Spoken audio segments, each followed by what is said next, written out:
No matter how far down you may be, no matter what had happened in the past, you are capable enough for molding your future very fast. ये जिम्मेवारियां तो यूं निपट ही जाएंगी। क्या बात है। ये जिम्मेवारियां तो यूं निपट ही जाएंगी। मैं एक बार रुक गई तो उठ नहीं पाऊंगी। वाह। मैं राहां ते नहीं तुरदा, मैं तुरदा हां ते राहां बांधे हैं। क्या बात है, बहुत So I don't wait for things to happen, Yes. but with my hard work I make them happen. Time and tide, it don't wait for anyone, but you have to wait for your right time to come. Okay. शब्दों के समूह का भव्य रूप है काव्य। मानव होना भाग्य है, पर कवि होना सौभाग्य। जी हां, आज मैं आपको होशियारपुर के एक बहुत अच्छे कवि से मिलवाने जा रहा हूं, उनका परिचय करवाने जा रहा हूं, उनसे बातचीत करवाने जा रहा हूं। कवित्री हैं वो, और अपनी कविताओं से समाज को नई दिशा दिखाने का काम करते हैं, समाज में नई ऊर्जा भरने का काम करते हैं। मैं स्वागत करता हूं डॉक्टर रितु कुमरा जी आपका आज अपने जीवीसी। हाँ जी, नमस्कार। Thank you so much update कार्यालय में। मैं चाहूंगा कि सबसे पहले आप मेरे दर्शकों को यह बताएं कि आप अपने बचपन के बारे में बताएं कि आपका बचपन कैसे बीता, कैसे वातावरण में आपका बचपन बीता। सबसे पहले तो आप हमें ये बताइए, क्या आपको बचपन से ही लिखने का शौक था? नहीं सर, मुझे बचपन से इतना शौक नहीं था। वैसे मैंने अपनी जो स्कूलिंग है वो माउंट कार्मल स्कूल कक्को से की है। From nursery to 10th class मैं वहीं पढ़ी हूँ। और बचपन पे इतना तो शौक नहीं था, बट स्टिल मुझे छोटा छोटा, मतलब मैं हर चीज़ को जो ऑब्जर्वेशन है वो मेरी बहुत तेज़ थी। तो बचपन से ही मुझे, मतलब जब भी मैं किसी पोएट्री या पोएट को सुनती थी, या बहुत सारे, जैसे हमारा आईसीएसई बोर्ड था, और आईसीएसई बोर्ड में काफ़ी जो हमें इंग्लिश लिटरेचर है वो काफ़ी पढ़ाया जाता है। जैसे 6th क्लास में मुझे रॉबिन्सन क्रूसो नॉवल लग गया था, और कितने हमने नॉवल पढ़े, जूलियस सीजर पढ़ा, और बहुत सारे प्राइड एंड प्रेजुडिस, काफ़ी चीज़ें पढ़ी मैंने इंग्लिश में। बट एट दैट टाइम मुझे ये नहीं पता था कि मैं पोएट्री की टूवर्ड्स इतनी अट्रैक्ट हो जाऊंगी दैट आई स्टार्ट राइटिंग जी। सो ये नहीं मुझे पता था, बट फ्रॉम चाइल्डहुड ओनली मुझे थोड़ा सा तो मेरे में इंस्टिंक्ट था कि I should write something. Yes. हाँ जी। तो फिर जब आपने अपने, मतलब इसके लिखने की जो जर्नी शुरू की, हाँ जी, तो आपने पहली किताब क्या लिखा और उस किताब में क्या लिखा? हाँ जी, सबसे पहले किताब जो थी वो मेरी आरसेटी, जो मेरा पीएचडी का रिसर्च वर्क था। तो मैं यहाँ पे बताना चाहूँगी कि मैं पीएचडी इन इकोनॉमिक्स हूँ, जो शायद लिटरेचर से काफ़ी डिफरेंट है। बट पहली जो बुक थी मेरी वो उसी से कंसर्न थी, जो स्किल डेवलपमेंट पे थी, कि कैसे जो लोग हैं अपना सेल्फ एम्प्लॉयमेंट कर सकते हैं, और कैसे एंटरप्रेन्योरियल ट्रेनिंग देके एक सक्सेसफुल एंटरप्रेन्योर बन सकते हैं जी। तो फर्स्ट बुक वही थी। बट उसके बाद मैंने जब अपनी एमए इंग्लिश परस्यू की, तो मुझे तो काफ़ी लिटरेचर पढ़ा मैंने तब, और कुछ ऐसी फीलिंग्स मुझे आने लग गई कि I should write in English, कि मैं इंग्लिश में कुछ लिखना शुरू करूं।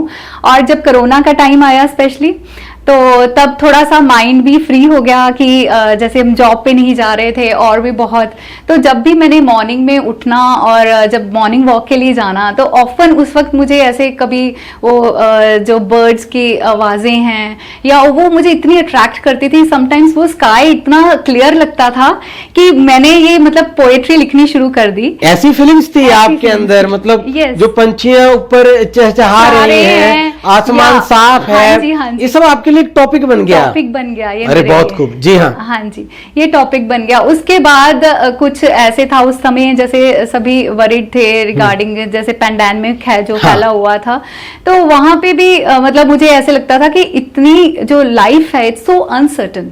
सो अनसर्टेनिटी को लेके ही मैंने एक थीम, उससे भी रिलेटेड काफी पॉइंट्स लिखनी शुरू कर दी, और धीरे धीरे धीरे धीरे and it started. So first जो मेरी पोम थी वो मैंने लिखी थी नो मैटर। मेरे हाँ जी, नो मैटर। ये टाइटल कैसे मिला आपको, नो मैटर? वही मैं कह रही हूँ कि मेरे मुंह से ही 2 वर्ड्स निकले। मेरे हस्बैंड ने, आई डोंट नो, पता नहीं बच्चों ने, मुझे किसी ने कुछ कहा कि मैंने कहा doesn't matter, it doesn't matter, it doesn't matter. तो वही नो मैटर से मेरे यहाँ स्टार्ट हो गया। तो मैं थोड़ा सा बोलना चाहूँगी। जी जरूर। No matter how far down you may be, no matter what had happened in the past, you are capable enough for molding your future very fast. Yes. The world will bombard you with lot of distractions. You will face them with lot of affections. Others will mock at you, barriers will knock at you, but your dreams and desires will lock in you.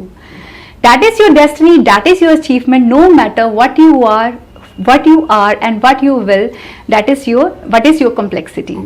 So मतलब इसका theme यही था कि whatever, कुछ भी हो तुम, कहीं भी हो तुम, but if you are having certain dreams, you can achieve your dreams. या क्या बात है, बहुत खूब। अगर लोग जो हैं, काफी डिस्ट्रैक्शंस भी आएंगे, लोग जो हैं तुम पे हंसेंगे, मॉक करेंगे।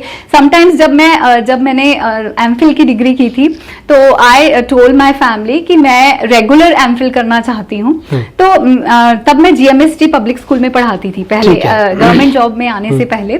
तो वहां मेरी कुछ फ्रेंड्स थी, वो कहते कि ऐसे हाउ यू कैन थिंक, मेरा छोटा सा बेटा था तब एट दैट टाइम, तो वो कहते कैसे तुम सोच सकते हो कि you can go there and you can take your regular studies, तुम अपनी कैसे कर सकते हो।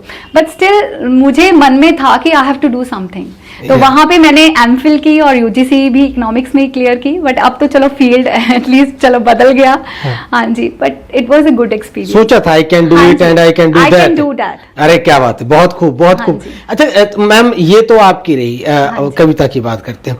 किससे प्रेरित होते हैं कविताओं में? अगर मान लीजिए आप इकोनॉमिक्स के सेक्टर के आप मास्टर हैं, कविता में आप आ जाते हैं, कविता से कोई लेना ना देना आपका, सिर्फ आपकी मन की भावनाएं जो हैं, फीलिंग्स जो हैं, वो लॉकडाउन आपको दे देता है। हाँ जी, हाँ जी। तो फिर किसको प्रेरणा मान के चलते हैं? मुझे एक रॉबर्ट फ्रॉस्ट की पोम है, the road not taken. Okay.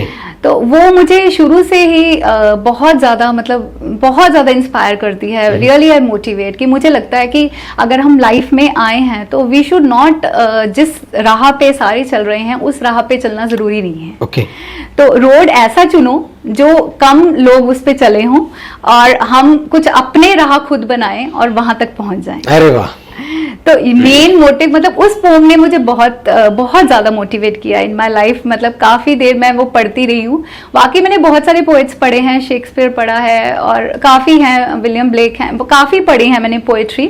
और अब तो मैं फिलहाल स्कूल में भी पढ़ा रही हूँ। अच्छा। हाँ जी, इलेक्टिव इंग्लिश में पढ़ाती हूँ, +1 को +2 को भी पढ़ाती हूँ। तो वो मैं काफी वहां पे भी पोएट्री पढ़ती हूँ, इंग्लिश की पोएट्री। तो मतलब I am really attached to that poetry. But still मुझे जो सबसे ज्यादा प्रभावित किया वो उसी पोइम ने किया था, रोड नॉट टेकन। अच्छा। हाँ, अब आपने इंग्लिश में कितनी बुक लिख दी कविताओं पर? इंग्लिश में अभी फिलहाल एक ही है। अभी ये जो विंग्स टू फ्लाई जो है, ये सबसे फर्स्ट बुक है, यही मैंने। विंग्स टू फ्लाई, जी हाँ, मैं अपने दर्शकों को बताना चाहूंगा कि ये विंग्स टू फ्लाई मैम ने लिखा है, और ये डॉक्टर रितु कुमरा जी के द्वारा लिखा गया है। और ये कहाँ उपलब्ध है मैम, कहाँ आपको पढ़ सकते हैं लोग? ये वैसे अभी अमेज़न पे नहीं है। हाँ। क्योंकि जो पब्लिशर थे उनको मैंने कहा है वैसे, बट मतलब अभी आ जाएगा जी। हाँ जी, अमेज़न पे भी होगा। बाकी मार्केट में भी इसकी मार्केटिंग मैं सोच रही हूँ कि किस ढंग से करूँ। अभी फिलहाल जहाँ पे भी मैंने दी है इसको डोनेट ही किया है। बट अगर किसी को भी ये बुक पढ़नी है तो दे कैन कंसल्ट मी। तो मेरा वैसे एक यूट्यूब चैनल भी है, पोइम फैक्टिया।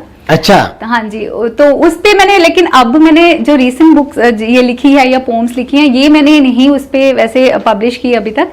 बट जो मैंने सबसे पहले, जैसे मैंने नो मैटर अभी तो आपको सुना जी, जी, बिल्कुल, बिल्कुल। तो वो मैंने वहीं पे पहले स्टार्ट किया था जी। नो मैटर है, टाइम एंड टाइड है, और काफी जो पोम्स हैं वो मैंने उस वहां पे लिखी हुई, मतलब वहां पे पब्लिश की हुई है ऑलरेडी यूट्यूब चैनल पे।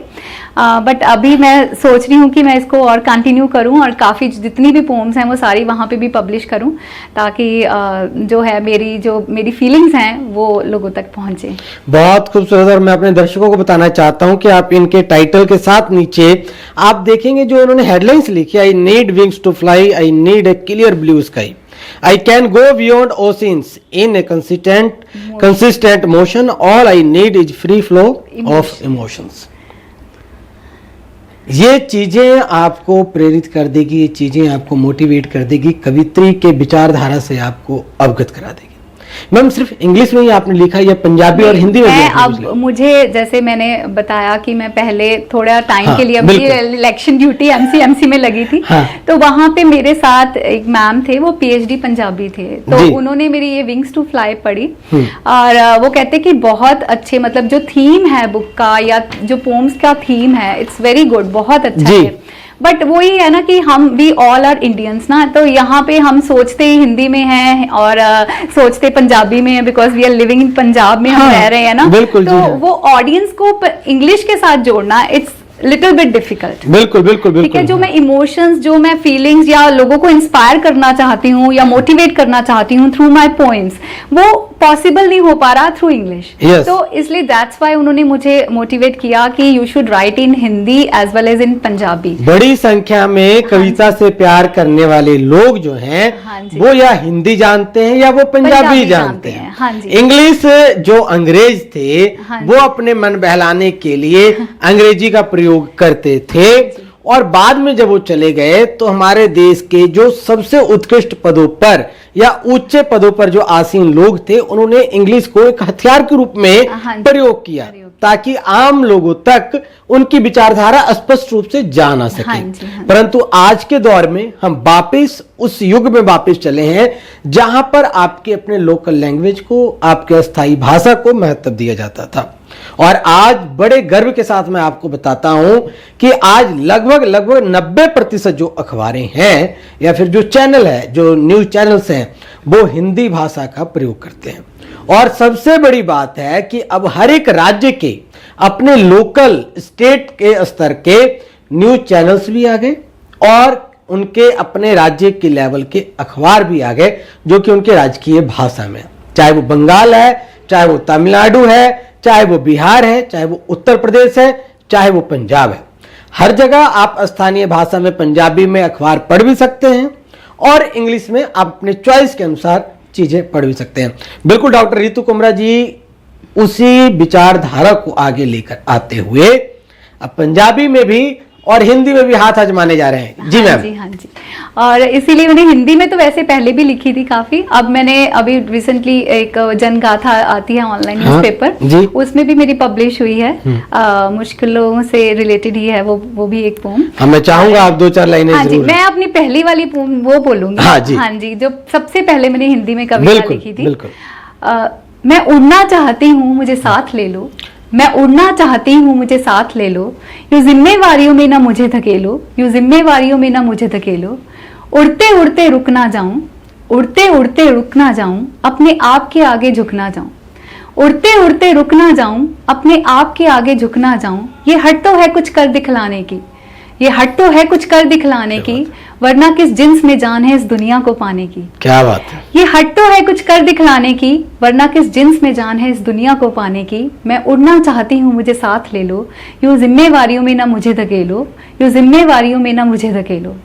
ये जिम्मेवारियां तो यूं निपट ही जाएंगी। क्या बात है। ये जिम्मेवारियां तो यूं निपट ही जाएंगी। मैं एक बार रुक गई तो उठ नहीं पाऊंगी। वाह, बहुत खूब। जिम्मेवारियां तो ये निपट ही जाएंगी। मैं एक बार रुक गई तो उठ नहीं पाऊंगी। नहीं पाऊंगी। तुम सोच लो, तुम्हें जिंदगी की यही रफ्तार चाहिए। क्या बात है। तुम सोच लो, तुम्हें जिंदगी की यही रफ्तार चाहिए कि जिम्मेवारियों को निभाती एक जिंदा लाश चाहिए। तुम सोच लो कि तुम्हें जिंदगी की यही रफ्तार चाहिए कि जिम्मेवारियों को निभाती एक जिंदा लाश चाहिए। जिंदा लाश चाहिए। जी हाँ, समझिए गहराई को। जी मैं उड़ना चाहती हूँ, मुझे साथ ले लो। यूं जिम्मेवारियों में ना मुझे धकेलो, ये जिम्मेवारियों में ना मुझे धकेलो। क्या बात, बहुत खूब। Thank you so much. ये जब कविता आप लिख रहे थे, हाँ क्या चल रहा था आपके मन में? मन में यही था कि मैं जितनी भी मेरी पोएट्री है वो सारी अपनी जो लाइफ एक्सपीरियंसेस हैं उसी से ही मोटिवेटेड निजी है। जिंदगी हाँ के जी। अनुभव है। हाँ जी, निजी जिंदगी के ही अनुभव है। मेरे हस्बैंड ने मुझे मतलब सिंपली ये 2 लाइंस कही कि you should know your responsibilities and all, तो मुझे वहां से ही मोटिवेट मिल गई। बट ये पोम सुन के उसके बाद उन्होंने एक कविता सुन के कभी नहीं मुझे कहा कि ये तुम्हारी रिस्पॉन्सिबिलिटी है या किसी और की रिस्पॉन्सिबिलिटी है। बहुत खूब, हाँ बहुत जी। खूब। हाँ। तो मतलब जो भी मैं कोई भी वर्ड बोलती हूँ या कोई और बोलता है और वो मुझे वही, मैं मतलब हर चीज को ऐसी ऑब्जर्वेशन से उसको देखती हूँ और करती हूँ, बस उसी से ही मैं अपनी पोम बना लेती हूँ। क्या बात है। हाँ जी। तो जब आप लिखते हैं तो इसको लिखने के लिए कुछ आपने खास टाइम भी निश्चित कर रखा है? कोई टाइम टेबल आपने, रूटीन क्या बनाया हुआ है? नहीं। कब लिखते हैं आप? हाँ जी, ऑलमोस्ट जितनी भी मेरी जो थीम है या मैं जो स्टार्टिंग की पोइम्स की लाइन, कविता की लाइंस लिखती हूँ, वो सारी सुबह के टाइम टाइम पे ना कभी 3 o'clock 4 o'clock मेरी हमेशा अपने आप ही जाग खुलती है, और वहां पे मैं मतलब अगर मैं लिख लिया फिर तो मुझे याद रहता है कि मैंने क्या लिखना था आगे। 4-5 लाइंस लिख ली उस वक्त, तो अगर उस वक्त ना लिखी तो फिर मुझे भूल जाती है कि मैंने क्या लिखना था। ये आइडिया एक बार मन में आ गया दिमाग तो में आ गया, उसी वक्त ही लिखना पड़ता है मुझे कि हाँ मैं अभी लिखूं, और मतलब मन में मेरे उत्साह भी, एक्साइटेड इतनी होती हूँ कि यस मुझे एक नया आइडिया, नई लाइंस मैंने चुनी है और मैं उनको लिख दूं। बस मैं उसी वक्त उठ के फिर उनको लिख लेती हूँ एंड फिर आई कंटिन्यू। फिर उसको मतलब कोई भी है, कोई पोइम या कविता तुम लिखते हो तो उसको बार बार पॉलिश करना पड़ता है। मतलब it's not a one time कि तुमने एक बार में लिख दी और कोई वर्ड्स हैं तुम्हें नहीं अप्रोप्रिएट लगते फिर उसको चेंज कर लो। और हाँ, तो मतलब एक जो पोइम है 10 to 15 टाइम्स उसको रिवाइज करके फिर वो उसको फाइनलाइज करती हूँ मैं। कभी आप ये मान कर चलते हैं कि मान लीजिए आपके मन में आइडिया आ गया, हाँ जी, कोई विषय आ गया आपके मन में, तो उसको क्लेरिफाई कैसे करेंगे अगर वो किसी और कवि के कविता के साथ कॉपीराइट हो गया फिर? हाँ, ये तो बात है, बट मैंने देखो मतलब रिसेंटली मैंने कहीं मैं बैठी थी किसी टीम में ही बैठी थी जब इलेक्शन ड्यूटी पे, तो वहां पे मैंने 2-3 लाइंस ऐसे ही बोली कि I don't make my ways and with my heart, नहीं I don't wait for the success to come but I with my hard work I made them come. मतलब कुछ ऐसी लाइंस थी, मतलब अभी मैंने उसको पोइम की शेप नहीं दी। तो मुझे इमीडिएटली वहां पे एक और कुलीग थे मेरे, तो उन्होंने मुझे कहा कि आपने तो ऐसी लाइंस बोली हैं कि जो सुरजीत पात्र जो हमारे बहुत बड़े पंजाबी के बहुत अच्छे लेखक हैं, हाँ, बहुत फेमस, उन्होंने, हाँ जी, उन्होंने ये लाइंस लिखी थी कि मैं राहां ते नहीं तुरदा, मैं तुरदा हाँ ते राह बांधे हैं। क्या बात है, बहुत तो सुरजीत पात्र जी के लिए भी एक बार जोरदार तालियां। तो मैंने लाइंस लिखी थी I don't wait for things to happen but with my hard work I make them happen. तो मुझे वो सर ने इमीडिएटली पॉइंट आउट किया, कहते आपने तो उस ढंग की लाइंस, मतलब मैंने इंग्लिश में बोली थी बट उन्होंने कहते उस ढंग की लाइंस आपने तो लिख दी। तो आई वॉज नॉट नोइंग, मतलब अननोइंगली मैंने उसी राह पे मैं चल पड़ी, बट मुझे actually I was not knowing कि मैं ऐसे भी लिख सकती हूँ। I don't know. Ritu ji, मान लीजिए कई बार आप लिख रहे हैं, आप अपनी विचार आप अपनी कल्पना को लिख रहे हैं, कभी जो है वो कल्पनाशील है, वो कल्पना करता है कि ऐसा हो रहा है, ये हो रहा है, वो हो रहा है, आप कल्पना कर रहे हैं और कॉपीराइट हो जाता है और आप पर दावा किया जाता है कि कॉपीराइट है, तो ऐसे माहौल को आप फेस कैसे करते हैं, कैसे उसका सामना करते हैं? अभी तक तो फिलहाल ऐसा कुछ नहीं हुआ। हाँ जी, अभी तक तो नहीं हुआ। फ्यूचर में अगर होगा तो ऑफ कोर्स कि हाँ, अगर बाई चांस, बट ये मुझे ये नहीं लगता कि किसी भी पोएट्री में किसी भी पोएट का सेम नहीं कभी भी मैटर होगा। अच्छा, थीम सेम हो सकता है, थीम कैन बी, लेकिन उनकी जो वर्डिंग है, हाँ, जो वर्डिंग होगी जो पोएट्री की वो डिफरेंट होगी। ये तो मुझे मतलब मुझे लगता है कि ऐसे सेम हर कोई नहीं लिख सकता कि हाँ भी बिल्कुल एक जैसी एग्जैक्टली वर्डिंग, जैसे हाँ हर एक कविता का अपना विजन है, सबका अपना, जो पोएट है उसको पहले विजन ही क्रिएट करना पड़ता है अपने माइंड में ना, तो वो सबका विजन जो है वो डिफरेंट होगा, सबका पर्सपेक्टिव डिफरेंट होगा, हर कोई अलग से सोचता है। थीम सेम हो सकता है but wording will not be same, लाइनें सेम, हाँ जी, लाइन नहीं सेम होंगी। अच्छा, एक चीज और है, आपकी आने वाली बुक कौन सी है मैम? कौन सी कविता आपकी जो आने वाली है? आने वाली कविताएं तो मैंने पंजाबी में काफी लिखी हैं। क्या नाम दिया उसको? तो अभी नहीं, मैंने अभी उसको एक बुक की शेप नहीं दी है। हाँ जी, हाँ जी। तो मैं वैसे विंग्स टू फ्लाई से ही प्रेरित हूँ, तो इसीलिए मुझे भी लगता है सपनों की उड़ान, या हिंदी में या पंजाबी में मैं सपना दी उड़ान या सपनिया दी उड़ान, जो भी मैं लिखूंगी तो यही सेम टाइटल को ही लेके फॉलो किया जाएगा, इस टाइटल को इसके अकॉर्डिंगली ही मैं लिखूंगी। तो बाकी और इकोनॉमिक्स से रिलेटेड तो शायद मेरी जो बुक हैं वो ऑल ओवर इंडिया में भी शायद आगे जो है रूरल जो डेवलपमेंट हमारी मिनिस्ट्री है वो भी पब्लिश करे। अच्छा, हाँ जी, तो काफी वो भी बात चल रही है। और बाकी काफी सस्टेनेबिलिटी पे भी मैं बुक लिख रही हूँ, और एक दो मेरे और बुक की काफी, मतलब मैंने भेजे हुए हैं प्रपोजल्स, मतलब वो इकोनॉमिक्स से साथ रिलेटेड ही हैं। वो इकोनॉमिक्स से? हाँ जी, वो इकोनॉमिक्स से है। लिटरेचर जो है वो इतना ही है, बिकॉज हाँ जी। अच्छा, अब मैं आपके पास आता हूँ कि पब्लिशिंग प्रोसेस के दौरान हाँ जी, आपको किन किन समस्याओं का सामना करना पड़ता है जो कि एक नए कवि होते हैं, जो अपनी नई कविता लेकर के अपने दर्शकों के बीच आते हैं, अपने पाठकों के बीच आते हैं, हाँ जी। तो पब्लिशिंग प्रोसेस के दौरान किन किन कठिनाइयों का सामना करते हैं? ऐसा कठिनाइयां नहीं है, बस मॉनेटरी तुम्हें बेयर करना पड़ता है। अच्छा। फाइनेंशियल जो है, जो भी है, तुम्हें कोई भी मतलब पैट्रोनेज नहीं करेगा, तुम्हें कोई पैसे नहीं देगा, वो तुम्हें अपनी पॉकेट से ही खर्चने पड़ने हैं। जितने भी तुम पब्लिक, जितनी भी बुक्स करोगे, तुम जी। पब्लिश करोगे, तो वो तुम्हें यू हैव टू स्पेंड, क्योंकि तुम्हारे लिए, तुम अभी नए पोएट हो, हाँ। या कोई बड़े पब्लिकेशंस तुम्हारे पास नहीं आएंगी, तुम्हें जाना पड़ेगा सबके पास। आप अपनी कविता लिख कर लेकर जाएंगे कि हाँ भाई जी, साहब आप लाके ये कविता देख लीजिए, आपको और पसंद है, हाँ आप जी, छाप हाँ जी, दीजिए, हाँ जी, हाँ जी, अच्छा आप सबको सपोर्ट कर दीजिए। सपोर्ट कर दीजिए, वो उनको कहना पड़ता है। और जो मॉनेटरी पहले ही जो पब्लिशर्स हैं, वो तुम्हारे से मतलब उतना ही, जितनी अमाउंट उनकी लगनी है, वो सारी पब्लिकेशन के चार्जेस तुमसे ले लेते हैं, वो आपसे ले लेते हाँ जी, हैं। हाँ तो जी। ये तो मतलब हमारे दर्शकों के लिए ये स्पष्ट है कि लिखते ही आपके पास पैसे नहीं आने लगेंगे। हाँ जी, लिखते ही आपको फिर संघर्ष करने के लिए एक नई गाथा लिखनी पड़ेगी, वो होगी संघर्ष की गाथा। हाँ जी, हाँ फिर जी, पता वो तो चलेगा है। कि जेब से पैसे कैसे जाते हैं और कहां कहां से पैसे आते हैं। ठीक है कि नहीं?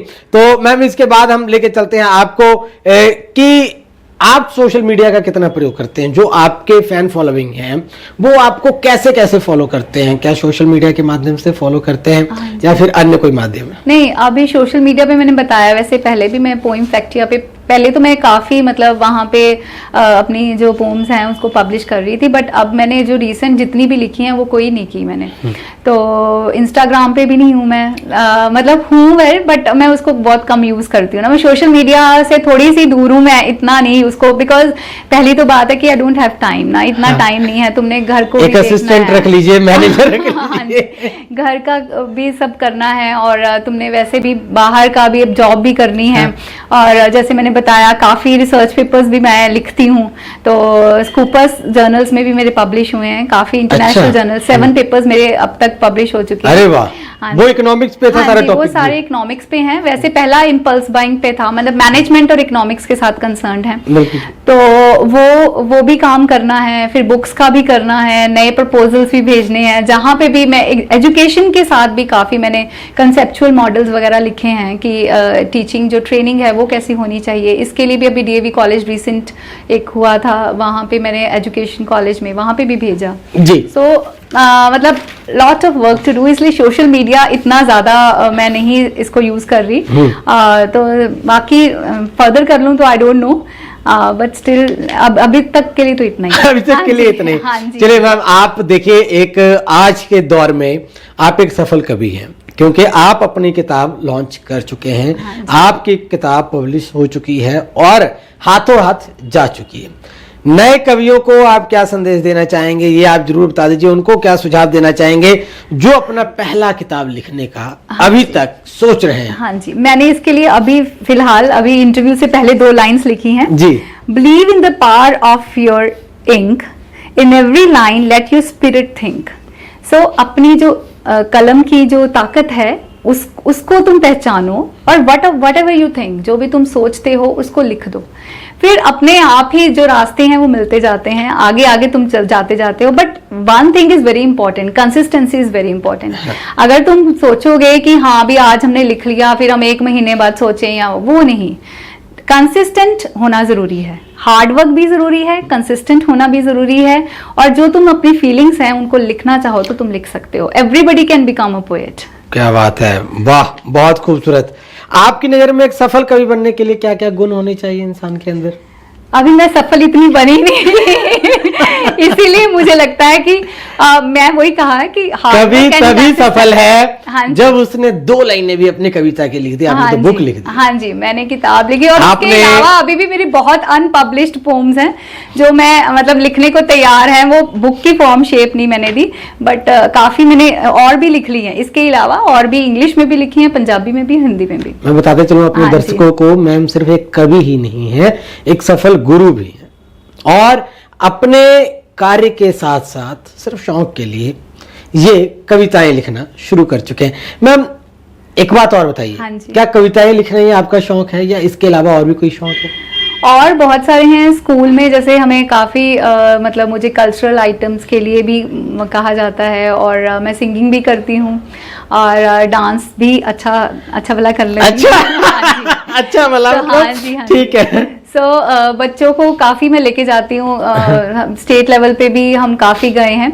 उसके बाद मैं अपने टीचर्स को लेके भी हम स्टेट लेवल पे, मुझे यहाँ डिस्ट्रिक्ट में फर्स्ट आई थी, टीचर्स फेस्ट होता है जहाँ पे हमें हाउ टू टीच, जैसे मैं इंग्लिश से रिलेटेड हूँ तो इंग्लिश के लिए टीचर्स फेस्ट था, उसमें भी मैं डिस्ट्रिक्ट में फर्स्ट आ चुकी हूँ और स्टेट लेवल पे मैं गई थी और बहुत सारे टीचर्स को अपने साथ में लेके, उसके लिए भी एक हमने जो है ड्रामा 1 एक्ट प्ले किया था कि हाउ टू टीच इंग्लिश, उससे रिलेटेड टॉपिक था, तो उसके लिए हेड मतलब मैं थी।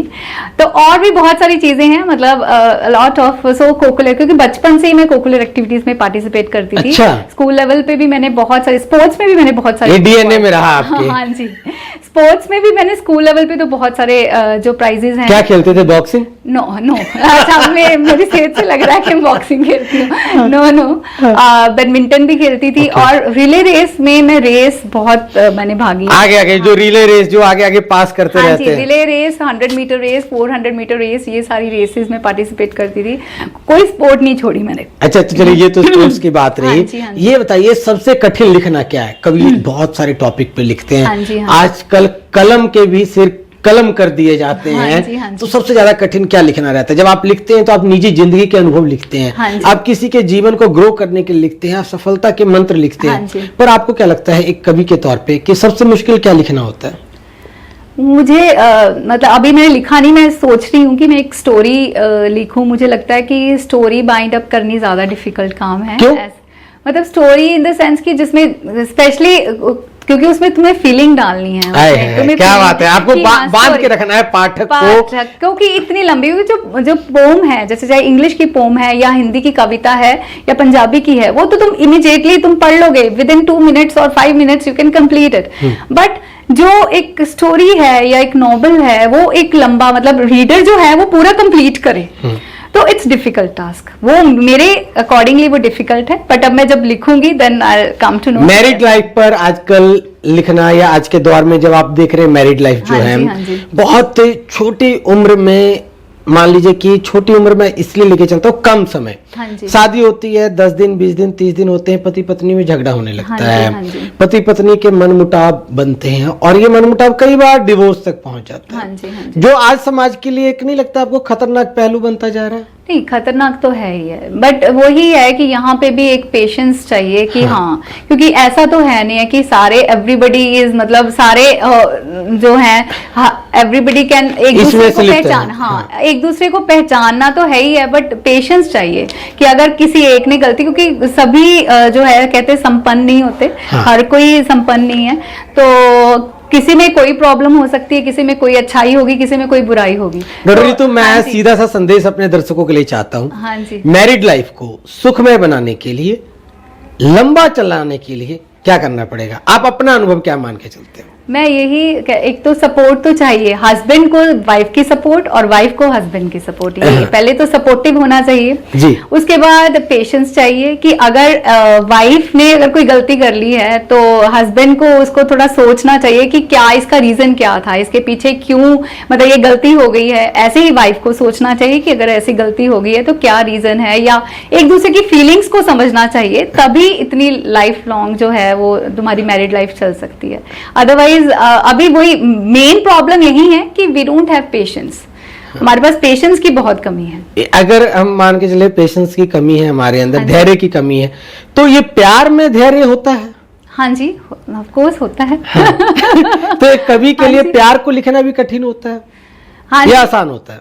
हाँ जी, अभी तक तो मैंने कोई कविता ऐसी लिखी नहीं। जब आप कवियों को पढ़ते हैं? हाँ, मैं पढ़ती हूँ, मुझे आई डोंट नो, आपको लगता है कि जो प्यार हम आम जीवन में किसी से करते हैं, चाहे वो हमारे माता पिता हैं, चाहे वो हमारे भाई बहन हैं, चाहे वो हमारे मित्र हैं, दोस्त हैं, वही प्यार पति पत्नी के जीवन में भी होना चाहिए कि एक दूसरे का मान सम्मान तो हम बरकरार रखते ही हैं, एक दूसरे को समझते भी हैं, वक्त भी देते हैं। हाँ जी, ऐसा मान के चलते हैं? हाँ जी, ऐसे ये तो है ही है, वक्त भी देना पड़ेगा, रिस्पेक्ट भी देनी पड़ेगी, तभी जो रिश्ता है वो आगे चल सकता है। चलिए, अब मैं इसे अंतिम दौर में लेके चलता हूँ और मैं आपसे सीधा जानना चाहूंगा, आज तक के लिखने के सफर को अगर आप एक शब्द में बयां करें तो वो शब्द क्या होगा?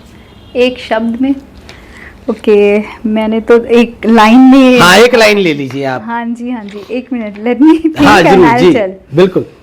जो मेरी जितनी भी पोम्स हैं, हाँ। उन्होंने they have uplifted the spirit, hope and encourage the positive action in people. Yes. क्योंकि जो इंग्लिश जितनी भी है वो सारी इंस्पिरेशनल है, बिल्कुल। क्योंकि इसमें मेरी पीएचडी जर्नी वाली भी है, एक टाइम एंड टाइड वाली भी है कि time and tide it don't wait for anyone but you have to wait for your right time to come. Okay, yeah. तो इसमें यही है कि पेशेंस से ही तुम अपना जीवन व्यतीत हाँ, कर सकते आगे हो, बढ़ कि सकते। हमेशा ऐसे नहीं है, टाइम तुम्हारे लिए नहीं वेट करेगा, लेकिन तुम्हें अपने अच्छे समय के आने की वेट करनी पड़ेगी। तुम्हारा अच्छा समय कब आएगा, और मुझे लगता है कि मेरा अच्छा समय आ गया है। ठीक है, बिल्कुल। हाँ जी, तो ये इंटरव्यू देके मुझे कहीं तक लगता है कि शायद अच्छा समय आ गया है। आगे तो मैं पिछले ये भी बहुत खूब कहा मैम तो आपने। पिछले 20 साल से मैं इसकी वेट कर रही हाँ जी। हूँ कि ऐसा समय आए तो मैं जो जहाँ पे अपने आप को एक्सप्रेस कर पाऊँ और अपनी फीलिंग्स को बता पाऊँ, और जो मैंने लिखा है उसको भी बता पाऊँ, और ये अच्छा समय आ गया है। तो ऐसी बहुत सारी, सो जितनी भी मेरी पोएट्री है, it has inspired, it's positive. अगर एक वर्ड में है